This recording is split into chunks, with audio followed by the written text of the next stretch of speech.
ассалому алайкум тамошобинони азиз, хуш омадем ба канали модари меҳрубон.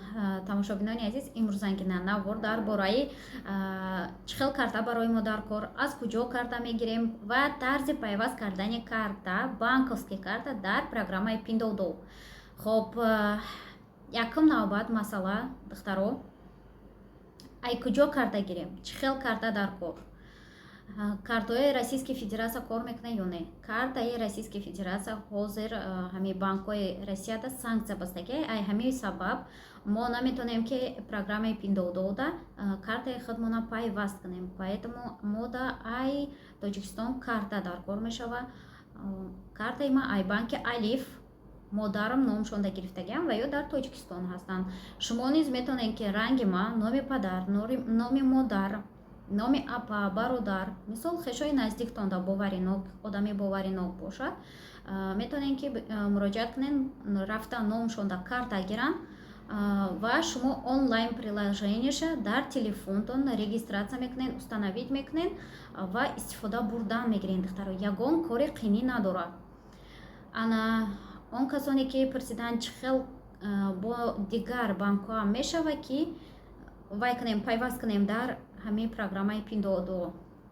Духтаро, ман лично худам картаи Алифа истифода мебарам, но Душанбе Сити Visa Gold из Питамин банк Visa Gold шам гирифта як бор пайваст карда бинен. Агар ки именно ҳамин банко пайваст шава, дар комментария нависонен ки ҳамин картаорам пайваст карда мешава, истифода бурда мешава.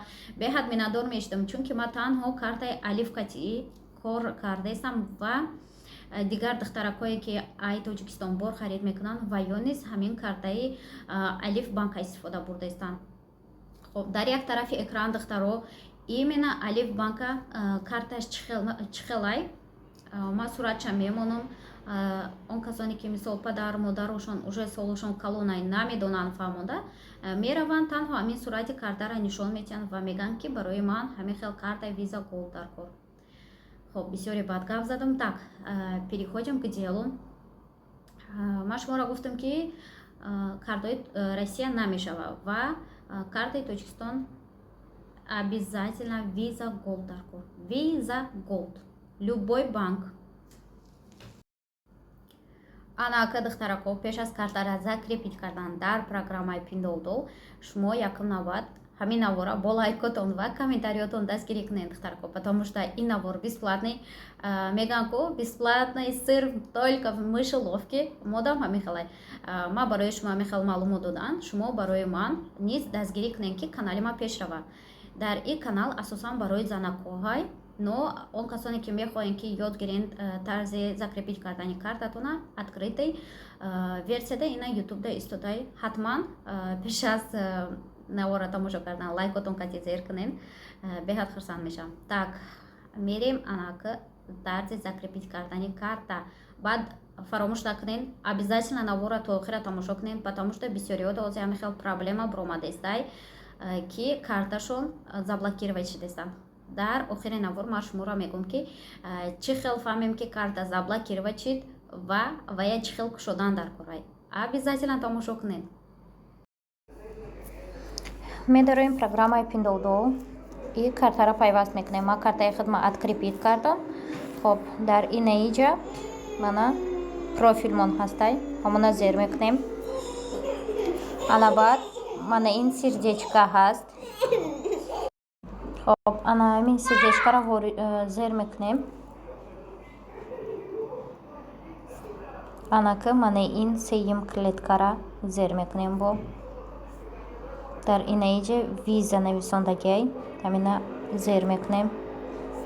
Ва вақте ки регистратсия карден дар приложенияи Pinduoduo коди худто намондагӣ буден, ҳамуро ворид мекунем.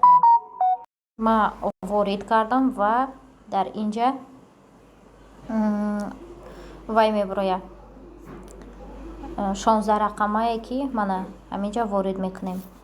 Агар дар WhatsApp дошта бошен, скопировать мекунен, сразу вай мекунен, вставить мекунен. Хоб, ман ай WhatsApp копировать кардам, вставить мекунам и мана ин сирхака зер мекунем. Ана дар иҷа ман мехел сета вай меброя линия мебарояд, якумша зер мекунем ному фамилияе ки дар карта чӣ хел нависондагӣ буд, ҳамонро ворид мекунем.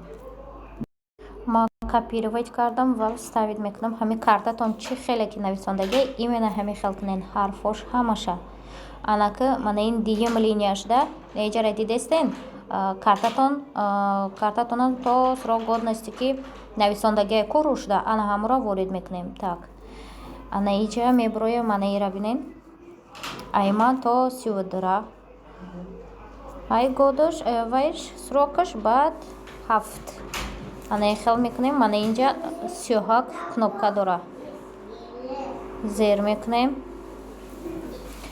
диден ина инҷа сроки карта ворид мешава ва и сеюм қаторда пушти картатон будаги серақамара пушти картатонда серақама код будагира ворид кунед. ҳамин серақама рақама ҳар як боре ки харид мекунен ку ворид мекунен, подтвердид мекунен ки ҳамин покупкара шумо харид кардестед. сирхака ворид мекунем, зер мекунем и вуаля мана картамона закрепить кардем. анаки назад мекунем, назад.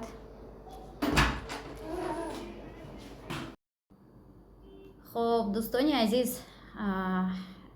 хурсанд ҳастам ки навора то охира тамошо кардем ва маълумоте ки важне ишам барои шумо.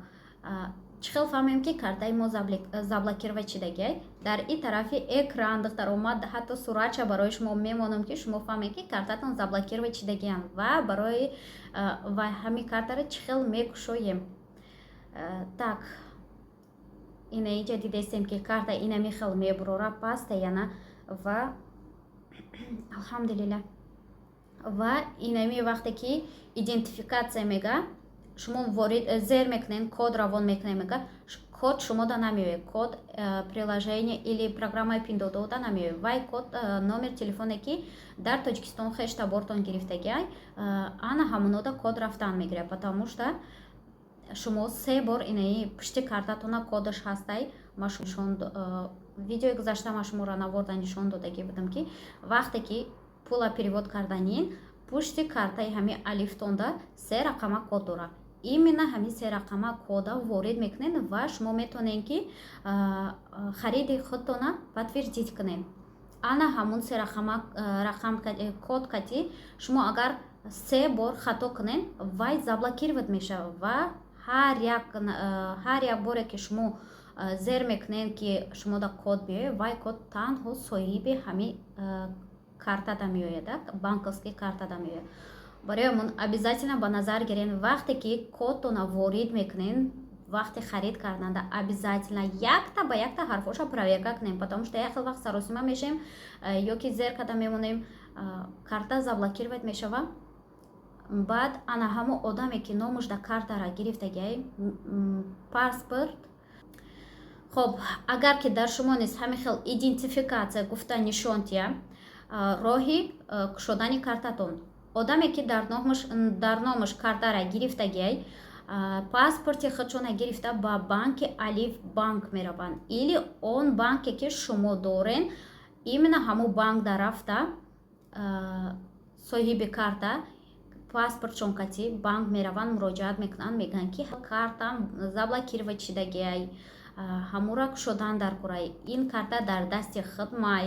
вақте ки харид кардам ман намехел кода 3 бор ворид кардам, хато ворид кардам ва заблокировать шид мегӯянд. фаҳмид? ва ё мераванд карташона нишон медиҳанд ва сурат мегиранд, мебинанд ки дар ҳақиқат ҳами инсон ҳастанд ва карта номи ҳами одам дай. баъд обратно картатона кушода метиҳанд ва ё ки вақте ки ай банк биромадан хона омадан шумода мегӯянд ки карта кушода шид. ин ҳамин қадар маълумот барои шумо. так что духтаро миннатдор ҳастам ки ҳамаи шумо бо ман ҳастен, лайкҳои худтона мемонед ва канали ма подписатсия мекунед. умедворам ки байни 10 рӯзе ки ман дар больница ҳастам, дӯстони азиз дар ҳаққи ман дуо мекунед ва ай канали мо подписаться намекунед, чунки чӣ қадар канали мо пешрафта ангирам, ман ҳаракат мекунам ки барои шумо бисёртар маълумотим, на танҳо дар бораи харид кардан, на танҳо дар бораи бизнес. Ман дар ин ютуб канали худам ин обычный ман влоги хонагӣ пеш мебарам ва ҳамин наворои маро дастгирӣ кунед, агар беҳад хурсанд мешидам. Дар паноҳи Аллоҳ бошен. Миннатдор ҳастам ки шумо то охири навор маро тамошо карден ва хушу гӯш карден. Хуб, ана михел.